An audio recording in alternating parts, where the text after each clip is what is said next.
Watazamaji wa kipindi cha Kilimo Bora, mwezi uliopita katika mfululizo wa vipindi vilivyo chini ya mradi wa kuzuia upotevu wa mazao unaodhaminiwa na shirika la maendeleo la Uswisi, ukisimamiwa na shirika lisilokuwa la kiserikali la kimataifa la Helvetas, tuliona utengenezaji wa vihenge vya chuma maarufu kama silo. Leo hii Kilimo Bora inatembelea wakulima wanaonufaika na vihifadhio vipya vinavyoshauriwa na mradi wa kuzuia upotevu wa mazao unaofanya kazi katika ukanda wa kati wa nchi, tukianzia eneo la Endagau katika halmashauri ya wilaya ya Hanang. Tunamtembelea Bi Hawa anayeiona tofauti kati ya jana na leo. Zamani nilivyokuwa tunavuna mahindi mwaka 1992 nilivuna gunia 27. Nilipovuna gunia 27 nilihifadhi kwenye hii mifuko ya kawaida. Tuseme ile magunia fulani ya katani, yale yalikuwa na yasufi. Magunia yale niliyapanga vizuri tu, nikahifadhi gunia zangu 27. Lakini ilifika mahali hata mwezi wa yani mwezi wa 12 hujafika, yale mahindi yalipekechwa yote. Yaani yale mahindi yalipekechwa yote kiasi kwamba ilifika mahali hata kuyauza siwezi. Tulikuwa tunafanyaga kazi ya kunani, huwezi kufungua mahindi ukayatoa nje. Ikifika jioni unaenda unaweka sikio, unakinga sikio hivi. Sikio hilo ukikinga hivi ni kwamba unasikiliza mlio wa wadudu kama wamekuwa wengi. Tulikuwa hatuna asili ya kusema nani kwenda kuyatoa nje tuangalie. Sasa mahindi yale yalikaa kwa muda wa miezi 4. Lakini ilifika mahali wadudu wakaanza kutokea paka juu. Kwenda kufika kumwaga kule nje, mahindi yalipekechwa, yani ukifanya hivi ni nani, walisema kwamba ni dumuzi. Niliachukua yale mahindi kuyauza, nilishindwa. Nikachukua yale mahindi nikayapeleka mashineni. Nilipopeleka mashineni nilipata gunia 5. Yani nilienda kuyabaraza. Yani bila kuloweka kwenye maji kukoboa, yani nikayabaraza tu, yakawa napitishwa, yakavunjika yote. Wale wadudu wakawa wamekufa. Nikawa nimepata gunia 5 za mahindi. Tumeendelea mwaka unaofuata, nikachukua mifuko tena mingine nikawekea. Basi ilibidi sasa yale mahindi tulivovuna mwaka unaofuata ilibidi niyauze muda ule kwa sababu nilipata hasara, sikuwa na njia yote kutumia. Nikawa nimeyauza yale mahindi mengine, nikawa nimehifadhi gunia 5. Gunia 5 zile nilizozihifadhi hazijamaliza tena mwaka, zikawa zimeingiliwa tena na wadudu. Kwa kweli ilifika mahali sasa tukachukua ile dawa ya vitunguu na ya kabichi, sumu ambayo ni ya maji. Tukatandika turubai, tukayatandika ile mahindi na na kuanza tukaweka ile dawa kwenye maji sasa. Tukaanza kuyapiga wakati wa jua kali, tukayanika huko, tukapiga wale wadudu. Wale wadudu ile kuwapiga sana ile sumu, wakawa wamekufa pale. Lakini kumbe sasa tulivomaliza sasa wamekufa paka jioni, tulipofika tukaanza kuyachanganya sasa, changanya ile sumu sikawa imeingia paka ndani, kwa sababu jua likiwaka wadudu wao wanapanda juu wakati umeanika juani. Ikishapanda juu sasa unakuta ukato unapiga dawa sasa wanakufa wote. Sasa wengine wanakimbilia kule chini kujificha. Sasa tukaje tukachanganya. Imefika mahali yale mahindi tulishindwa kweli kuyala. Yamenuka harufu, ilikawa dawa ile imenuka bila kutegemea kwamba yani ni sumu inaweza kutuathiri. Ikafika mahali tukawa napata shida kwa kweli. Kila nikitaka kwenda kusaga mpaka niachukue ile mahindi niyaoshe kwanza, niyaanike juani, alafu ndo nikayasage. Sasa nikawa napata shida sana. Unakuta jua saa nyingine halipo, unaosha mahindi, unakaa siku 2-3, alafu sasa ukishayaosha yasipokauka haraka, yanakuwa na uvundo fulani. Yani unga unakuwa sio mzuri tena. Unakuwa yani hivyo mradi tunakula. Ilipofika mwaka wa 2, bahati nzuri nikawa nimepata semina. Nikaenda Dareda kwenye semina. Kufika kule tulienda kwa ajili ya semina ya samaki, ufugaji wa samaki, ufugaji bora wa samaki kwenye kwenye visima hivi, lakini mabwao. Lakini ikafika mahali tukasomeshwa na jinsi ya kuhifadhi chakula bila kutumia kemikali. Tukawa tumefundishwa kwamba pumba ya mchele na katani hii mikonge hii, unachukua ile shina lake, ikisha katwa ikikauka, unachukua ile shina lake unalichoma kwenye moto, Ukishachoma kwenye moto ile yale majivu yake yale, unakuja uchanganya na ile pumba. Ukishachanganya na ile pumba sasa unachukua mahindi yako sasa. Kila ukiweka debe moja unanyunyizia. Ukiweka debe moja unanyunyizia. Unaje? Paka inafika debe 6 zote. Unashona, unaweka. Basi ilipofika mahali sasa tukaja tukatumia ile dawa. Tumetumia ile dawa kidogo ikawa alhamdulillah kwa kweli. Ikawa imetusaidia kiasi fulani, lakini ni mahindi machache sasa. Yaani na uoga ule wa yale mahindi yalivyoteseka, ina maana nilifanya kazi ya kufanyaje?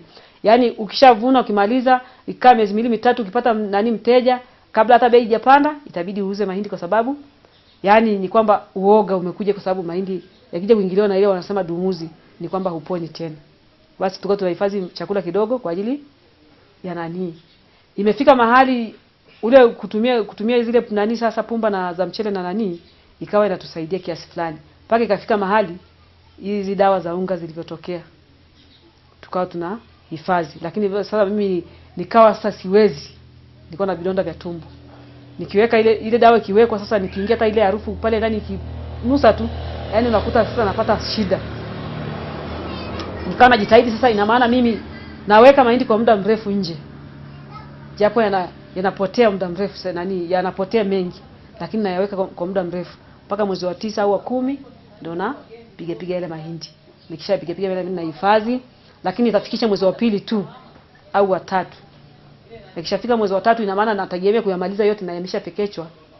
Japo hayajapekechwa sana, lakini nitajitahidi tu kukoboa ile mahindi ni yahifadhi kwenye vyombo. Sasa nachukua hizi ndoo ndogo na ndoo hizi za maji, nafunika nikishaikoboa sasa nayaanika vizuri. Nikishayaanika vizuri sasa na yahifadhi kwenye napepeta vizuri, alafu na hifadhi kwenye ndoo. Kwa hiyo natumia sasa kidogo kidogo. Na kinachonisaidia mimi ni familia ndogo. Lakini kama ningekuwa ni familia kubwa naweka mahindi mengi, lakini nisingeweza kabisa. Ila tunashukuru sasa kwa mwaka jana sasa. Mwaka jana wamekuja wafadhili, wakawa wametafuta vyumba, tukachaguliwa watu 5 kwenye kijiji chetu. Kwa hiyo ikawa mimi ni mmoja wapo.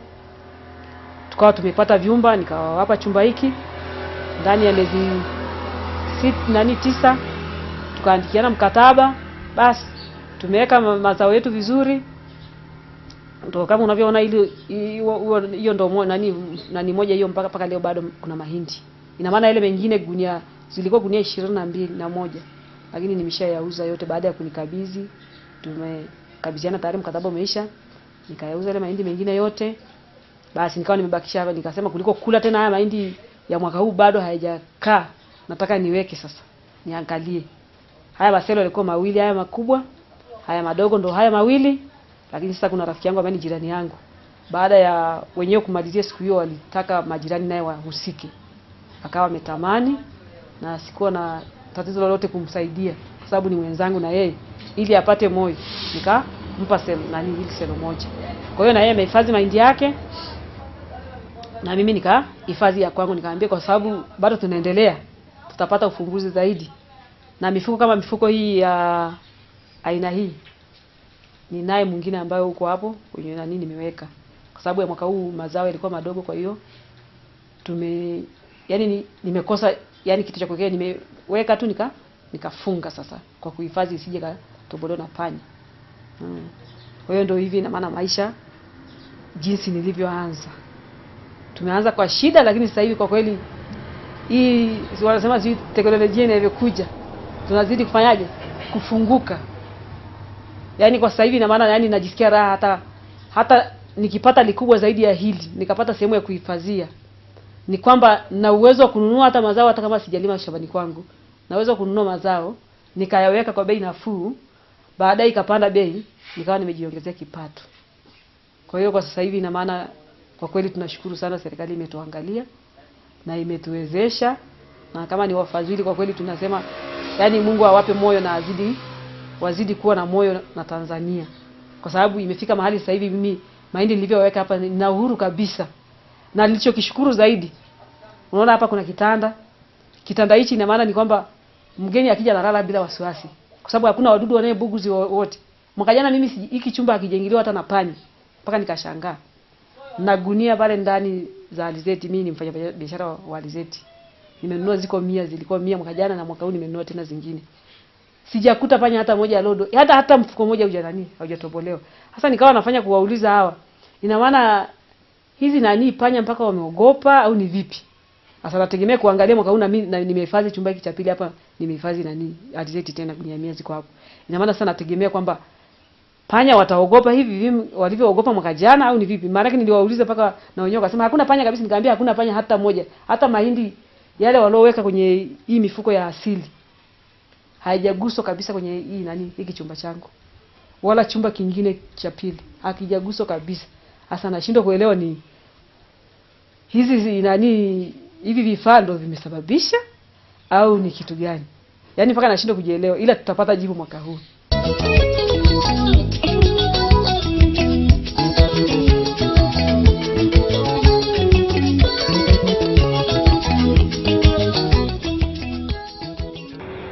Hapa huu mfuko wa nani wa asili, yani tuseme tulivyokuwa tunatumia kabla hatujapata hivi vifaa vingine.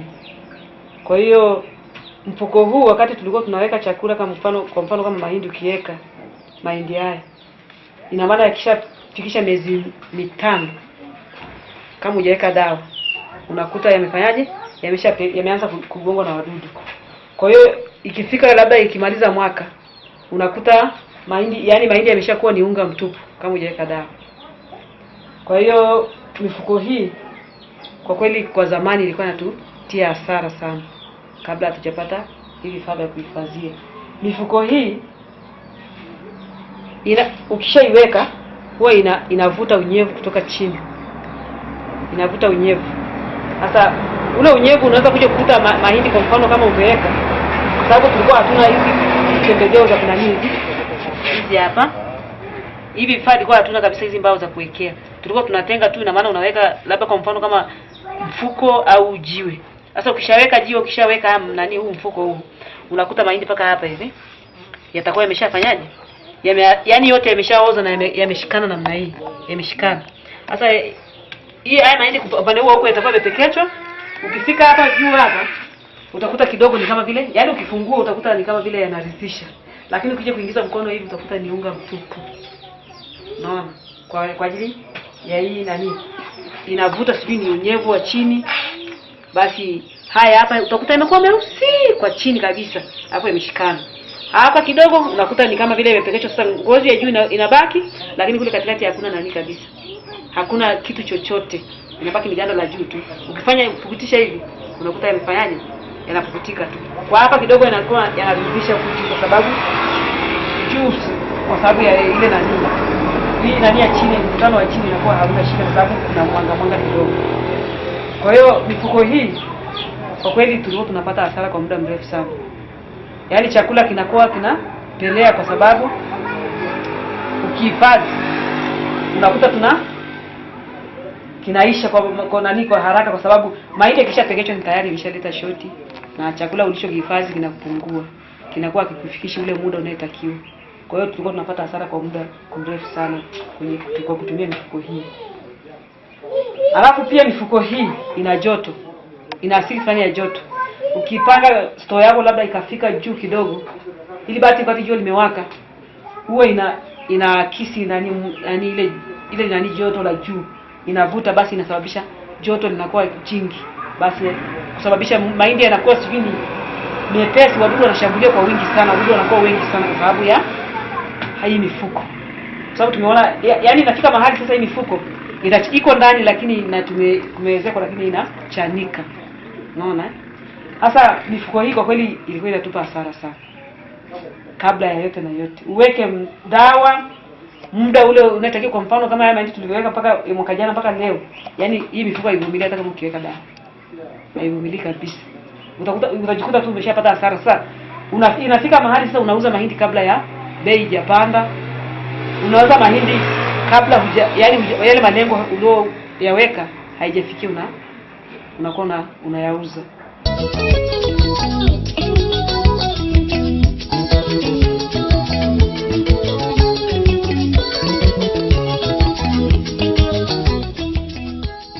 Huu mfuko ambao unaitwa nani?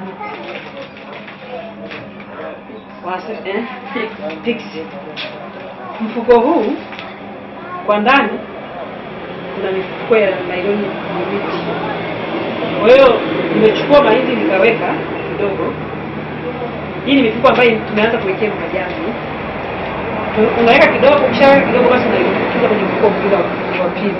Ukishatumbukiza mfuko wa pili sasa unadumbukiza na huu wa tatu sasa huko nje. Kwa hiyo mfuko huu unauweka mpaka mahindi yanajaa. Yakishajaa mahindi sasa unaufunga ule wa kwanza. Na unafunga kabisa, unakaza na kamba.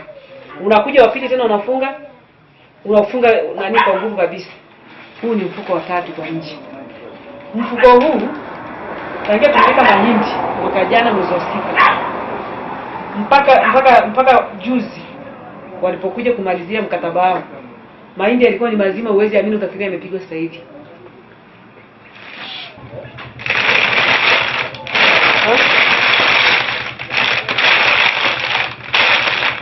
Haya ni ya mwaka huu.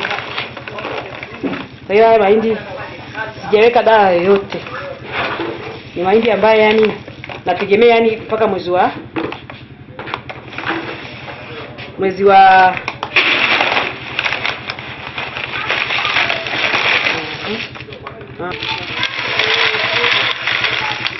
nimehifadhi kuanzia mwezi wa 7.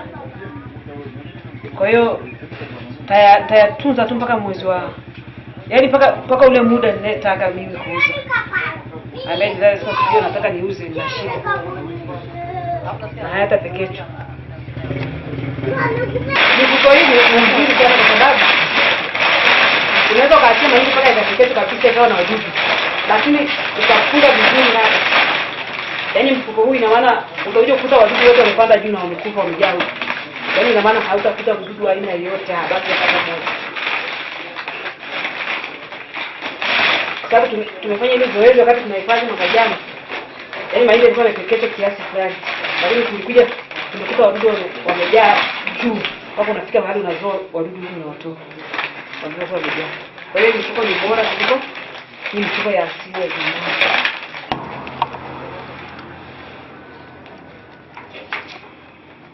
Nafunga vizuri kabisa.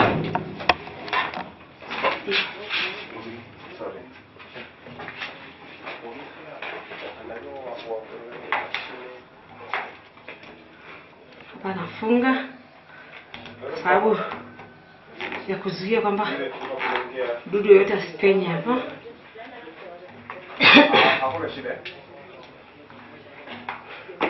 Kwa hiyo kifaa hichi kina kilo 500 ambazo zinaishia hapa hivi. Kilo 500. Lakini mimi nimeweka mpaka hapa.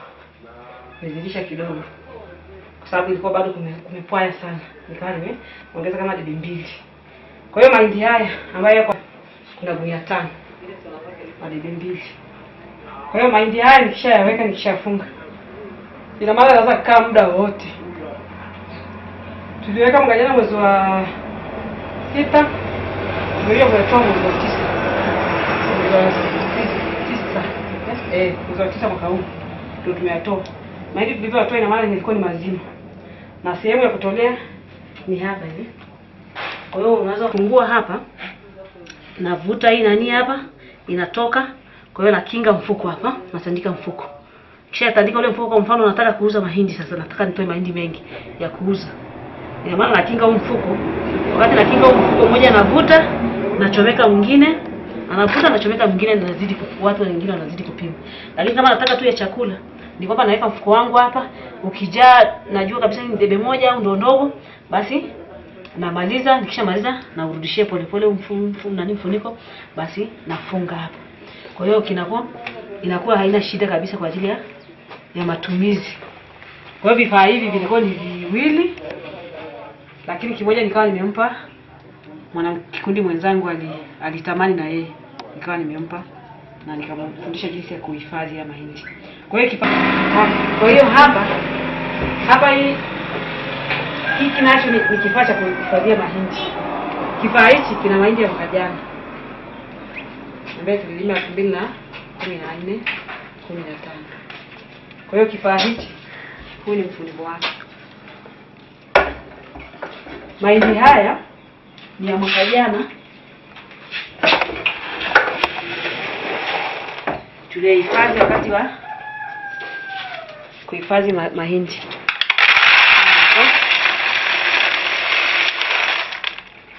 wadudu wengine wamekufa, wengine kama wamepenya nyao wajuzi wamepenya, lakini asilimia kubwa labda ni kwa vile tunatumia sasa hatufungi vizuri. Hana idea yana wana wadudu, lakini ni wale ambao wamesha mdudu huyo mdudu ameshakufa huyo. Huyo hapa. Hawa wadudu ni mwaka jana wameshakufa wote. Na maana hapa nikitaka kusema kubana, yani sio na chota hamna, naweza nikakaa na mahindi mpaka mwaka unayekuja. Hawa wadudu wameshakufa wote hawa. Kwa hiyo haya mahindi yana uwezo wa kufikisha mpaka mwezi wa 12 nani, mwezi wa kwanza tena mwakani au mwezi wa 6 mwakani nikiamua kuyaweka. Yaani mpaka mwezi wa 10 nani wa kwanza. Kwa sababu sitagusa tena huku mahindi ya mwaka huu mpaka mwakani nitakuwa natumia tu mahindi kwa sababu familia yangu kwanza ni chache. Kwa hiyo na uwezo wa kuweka mahindi yangu mengine kwenye hivi vyombo vingine bila kuharibika wala kufanyaje, yako vizuri tu, haina shida. Kwa hiyo wakati mwingine unaweza ukaweka mahindi labda muda wa kuhifadhi. Kwa mfano kama huku kwetu mahindi ukishapanda, ukati unamenya mahindi kule shambani unakuta yana wadudu. Sasa ukaja ukaweka sasa ule muda wa kupiga, wadudu wanazidi kuwa wengi, wanazidi kuzaliana. Sasa ukishafika wakati wa kuhifadhi sasa mahindi utahifadhi hapa, itafika mahali sasa umeamua kuyahifadhi, unachukua mfuniko unaubana kabisa, unachukua sabuni unazungushia huko pembeni. Ukishazungushia huko pembeni, yani ihakikisha hii imeungana na hii ya huko chini, hii nafasi zinakuwa hamna hata kidogo. Kwa hiyo siku unafungua, kwa mfano ukikaa siku wiki mbili, siku ambayo ni 14, utakuta wale wadudu miezi miwili, siku 14, utakuta wale wadudu wameshakufa wote. Yaani wanakuja juu wote kwa kutafuta hewa, lakini wanakutana na hewa hakuna. Sasa wakishakutana na hewa hakuna, ina maana ni utakuta wamekuwa weusi huku juu wameshakufa wote. Kwa hiyo chombo hiki ni kizuri na kinafaa kwa sisi ambaye tulikuwa tunatumia tofauti na jinsi tulivyokuwa tunatumia mifuko ile. Tunakula sumu, makemikali yanakuwa mengi, lakini chombo hiki hata usipoweka dawa. Kwa hiyo kinatusaidia sana kutokuweka dawa na kula vitu ambavyo vina kemikali. Kwa hiyo mahindi ukishaiweka hapa utakuta wadudu wameshakufa wote. Yaani hivi vyombo vyote utakuta wadudu wameshakufa. Pamoja na ule mfuko, wadudu wanakufa, wanapanda juu kutafuta hewa lakini wanakosa hewa, wanakufa. Kwa hiyo kwenye hivi vyombo kwa kweli kwa sisi ambaye ni watu wa hali ya chini na ambao tunatumia mara nyingi mazao ambaye ni ya chakula ambaye ni mahindi, kwa kweli vinatufaa sana. Moja kwa moja mpaka Mninia, halmashauri wilaya ya Kondoa. Hapa tunazitembelea familia mbili zilizokuwa za kwanza kuipokea teknolojia hii mpya ya uhifadhi bora wa nafaka. Kweli changamoto zilizokuwa na kutana nazo kabla ya kulipata hili jamaa linaitwa silo, kulikuwa na shida kidogo kuhusu kuhifadhi kwa chakula changu, nisema nafaka. Mifuko ni kila baada ya miezi 4 nitakiwa ubadili, na ilikuwa inapenyesha urahisi wa wadudu. Maana mifuko ni kupenyesha kwake kwa wadudu ni mara moja sana, kuanza kushambulia nafaka ndani ya mifuko, na baada ya muda mchache ya miezi 4 au 5 tayari imeshatoboka. Kwa hiyo inakuwa chini, alafu unazalisha mapanya mengi kwenye nyumba. Hiyo ni changamoto moja iliyonisababishia. Alafu mwanzo kidogo kwa siku za nyuma tulikuwa tunatumia virindo vya magome ya miti. Sasa na wenyewe havikuboreshwa zaidi kuliko ni hili jamaa jinsi lilivyoboreshwa. Kwa hiyo mwenyewe nikachukulia, nilivyosikia taarifa kwamba kuna mavifaa au mavirindo yanatengenezwa kwa ajili ya kuhifadhia nafaka, basi nilipofika pale nikaenda nikaangalia, nikaona hili litakuwa limenisaidia zaidi katika siku zilizopo na siku zijazo. Kwa hiyo nikafarijika sana, nikaongea na mtengenezaji, tukawa tumeshaelewana, basi akawa amenifanyia kazi. kwa kuwa chakula hicho kihifadhi hapa ni zaidi ya gunia 6. Yaani kilikuwa kimejaa hapa. Halafu kingi kilikuwa chini ya mfuko. Baada ya miezi hiyo 5 4 kimeshatoboka. Sasa hapa kama mnavyojionea wenyewe, hali ni shwari. Sina tena tatizo. Ninapohitaji ni kufungua mpira na tega kidumu changu hapa na mimina, kama ni debe, kama ni nusu, tayari na kuzima.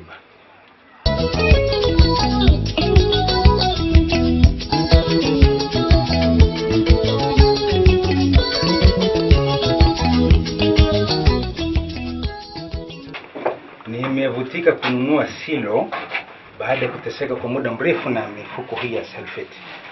Mazao iliyoko hapa, hii mifuko ya alizeti hii, isipokuwa huu ni uwele.